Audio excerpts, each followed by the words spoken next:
हे असं आपल्याला कट करून घ्यायचं आहे. जे आपण खाली एक्स्ट्राचं जे चिटकवलं होतं ते कट करून घेऊ. ही जी फिंगर रिंग आहे ना ते दाखवते, ते व्हिडिओमध्ये ॲड करायचं राहिलं म्हणून मी सेपरेट व्हिडिओ त्याचा यूट्यूब चॅनलला टाकून देणार आहे. अशा पद्धतीने त्याच्यानंतर फिंगर रिंग घ्यायची आहे आणि फिंगर रिंग आपल्याला ती अशी यावर स्टिक करायची आहे. सॉरी, अशी करा.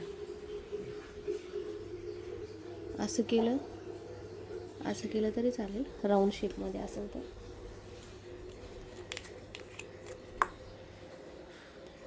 इथे आपल्याला असं ग्लू लावून घ्यायचं आहे आणि अशी स्टिक करायची.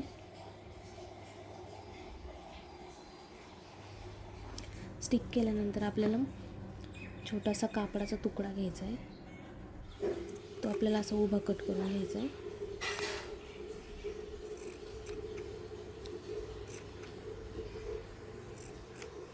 तो आता आपल्याला असं इथे असं मध्ये स्टिक करायचा आहे. ओके, तर त्याला पण मी आता ग्लू लावून घेते.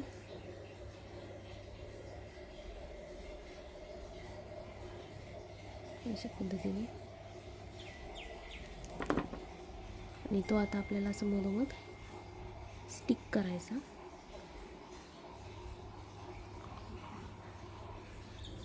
याने जर स्टिक होत नसेल तर जे ग्लू 700 आहे ते यूज करा आणि त्याने स्टिक करा. हे वाळून द्यायचं, बरोबर स्टिक होतं म्हणून. आणि अशी आपली फिंगर रिंग रेडी होती. सुकायला ठेवून द्यायचं, जेणेकरून ते निघून येणार नाही. याने चिपकत नाही येते, तर आपण इथे ग्लू 600ने चिटकून देणार आहोत. अशा पद्धतीने आपली फिंगर रिंग रेडी होते.